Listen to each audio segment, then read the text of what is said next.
पूरे देश में नागरिकता संशोधन एक्ट लागू हो गया है, यानी सीए।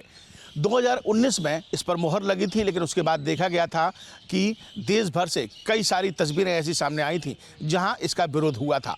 लेकिन अब एक बार फिर से भारत सरकार ने, यानी केंद्र की भाजपा सरकार ने 2024 चुनाव से पहले अपना मास्टर स्ट्रोक खेला और इस कानून को लागू कर दिया, यानी सीए की अधिसूचना जारी कर दी। इस अधिसूचना जारी होने के बाद ये कहा गया है कि 31 दिसंबर 2014 से पहले जो शरणार्थी बांग्लादेश, पाकिस्तान या अफगानिस्तान से यहाँ आए हैं उनको नागरिकता दी जाएगी और उनके लिए एक पोर्टल भी तैयार किया गया है जिस पर वो अप्लाई कर सकते हैं और उसके बाद उन्हें भारत की नागरिकता दे दी जाएगी। लेकिन इस सब को लेकर पहले जो विरोध की तस्वीरें थी उसमें कई सारे रिएक्शन देखने को मिले थे। इस बार क्या कुछ रिएक्शन है, हमारे मुस्लिम भाई क्या कुछ सोचते हैं, वो हम जानने के लिए इसमें आगरा में मौजूद हूँ और यहाँ पर तमाम लोग हैं। इनसे एक बार पूछ लेते हैं और जानने की कोशिश करेंगे कि क्या कुछ इनका कहना है।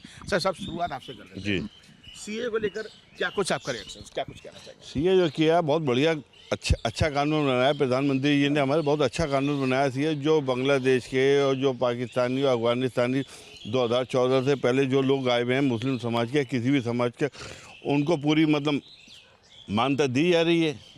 और जो कुछ विरोधी पार्टियां, उनका तो यही काम है कि मतलब इसको आपसे में उल्टा सीधा कहना है कि हिंदू मुसलमान करना, ये करना है। जो मोदी जी हमारे काम कर रहे हैं वो बहुत बढ़िया काम कर रहे हैं। जो बाहर से जो लोग आए हुए हैं, जो परेशान थे, अपने देशों में रहते थे, उनको पूरी नागरिकता मतलब पूरी वो मान्यता दी जा रही है। इससे अच्छा क्या होगा? आप बताइए, सीए कानून को किस तरीके से ले रहे हैं और क्या रिएक्शन है? धन्यवाद देता हूं मैं देश के प्रधानमंत्री नरेंद्र मोदी जी को, जो उन्होंने सीए कानून को लागू कर जो नागरिकता देने के लिए कानून है, ये नागरिकता छीनने के लिए नहीं है।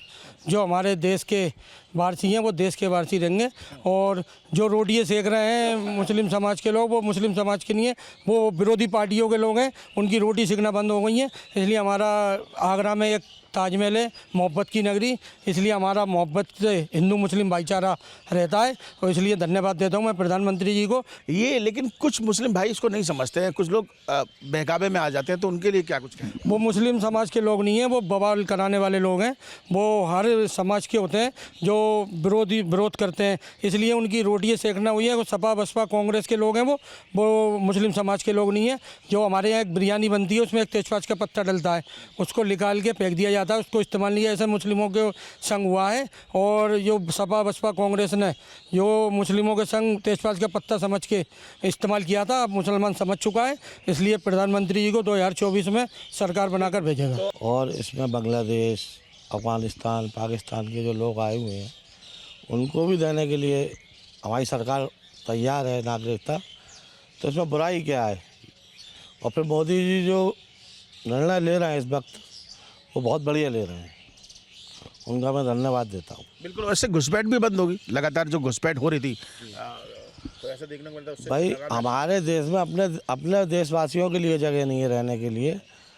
जो विदेश से लोग आएंगे, अफगानिस्तान, पाकिस्तान या बांग्लादेश से जो आ रहे हैं चोरी छुपे, हम उनको क्यों घुसना? अपने देश में जगह की कमी वैसे ही है और कमी हो जाएगी। आप बताइए। हाँ, जो खुशी की बात होती है वो खुशी की है और सही आदमी जब है कि जब खुशी मिले। और ये एक मोहब्बत का तकाजा और मोहब्बत की मंजिल है। अगर अच्छा कार्य है तो पहले से पहले करा जाए। और जो अगर ये हो रहा है तो कोई गलत काम तो नहीं हो रहा है। अगर यहाँ जो लोग रह रहे हैं हिंदू मुसलमान या बाहर के आते हैं, तो अगर उनकी नागरिकता नहीं है तो कोई अधिकार नहीं है। लेकिन नागरिकता अब तो मिल जाएगी, अब बिना का। बिल्कुल, जब वो उसमें अच्छाई है तो फिर गलत सोचने का क्या मकसद है? हमने तमाम अपने बुजुर्गों की बात सुनी, अपने समझदार। एज ए युवा आप क्या सोचते हैं? एज ए मुस्लिम की नहीं, ये जो था 2019 में पारित हुआ, राष्ट्रपति की मोहर भी लग गई थी, लेकिन फिर विरोध देखने को मिला था। अब एक बार फिर से चुनाव से पहले ये कहा जा रहा है। जी सर, मैं आपको बताऊं, यदि ये पाकिस्तान, बांग्लादेश और म्यांमार के जो शरणार्थी हैं उनके लिए सीमित है तो अच्छा है, ठीक है। लेकिन यदि यहाँ के मुस्लिमों के लिए कोई प्रॉब्लम होती है तो उसके लिए आपको एक आयोग का गठन करना चाहिए, जैसा कि हमने आसाम में देखा, ठीक है। वहाँ के कुछ मुस्लिमों को जो कि प्रॉपर वहाँ के नागरिक थे, ठीक है, उनकी नागरिकता थी लगभग 50 साल पहले, वहाँ पे जन्म हुआ उनका, लेकिन वो अपनी नागरिकता साबित नहीं कर पाए, जिसके लिए उनको डिटेंशन सेंटर डाला गया। तो आपको एक आयोग का गठन करना चाहिए, कहीं किसी प्रकार की किसी के साथ भी कोई नाइंसाफ़ी ना हो मुस्लिम के साथ। जैसे कि विरोध कर रहे हैं, विरोध करने वालों को पता नहीं है कानून क्या है, ठीक है। तो आपको सरकार को सुनिश्चित करना चाहिए ये कि आयोग का गठन करके कहीं ऐसा ना हो यहाँ का जो नागरिक है उसको कोई प्रॉब्लम हो। इस बात के लिए तो सरकार साफ कह रही है कि जो लोग 2014 से पहले यहाँ आ चुके हैं जो है रह रहे हैं इतने सालों से, हम उनको नागरिकता देंगे बिना उसी का। उसके लिए एक पोर्टल भी तैयार किया, उसको बाकायदा आप उसमें अप्लाई कर सकते हैं।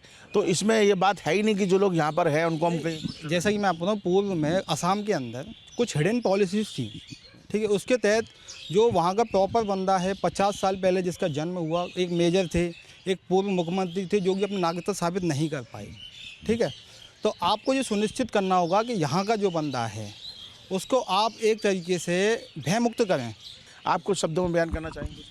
हाँ जी सर जी, मैं करना चाहता हूँ। मेरा नाम परवेज़ अंसारी। सबसे पहले मैं अपने प्रधानमंत्री मोदी जी को धन्यवाद देता हूँ जो उन्होंने ये प्रस्ताव करा। मैं ये जानता हूँ कि मेरे दादा परदादा यहाँ हिंदुस्तान में ही रहे, जिसमें जन्मे, मेरे पास पूरा परिणाम है, क्योंकि जब मैं यहाँ पे जन्मा हूँ तो मेरे दादा की जगह थी, दादा के परदादा की जगह थी, वो उसका परिणाम आज भी मैं ला सकता हूँ। आज भी खंडरनुमा मेरा मकान है, जहाँ जाके मैं कह सकता हूँ कि मैं हिंदुस्तानी हूँ, मैं कह सकता हूँ मैं हिंदुस्तानी हूँ, ये मेरा मकान है, ये मेरा प्रमाण पत्र है।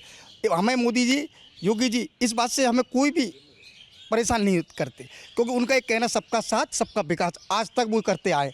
मकान दे रहे हैं तो सबको दे रहे हैं, राशन दे रहे हैं तो सबको दे रहे हैं, एक तरफा कोई बात नहीं कर रहे हैं।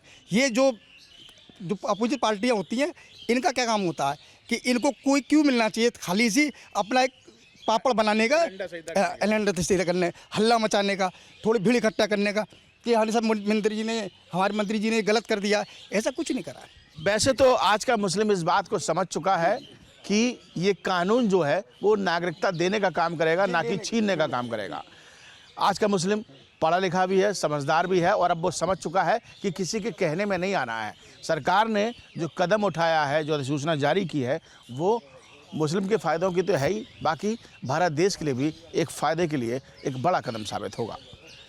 वीडियो जर्नलिस्ट मनोज के साथ आगरा से विनीत दुबे, न्यूज़ उत्तर प्रदेश।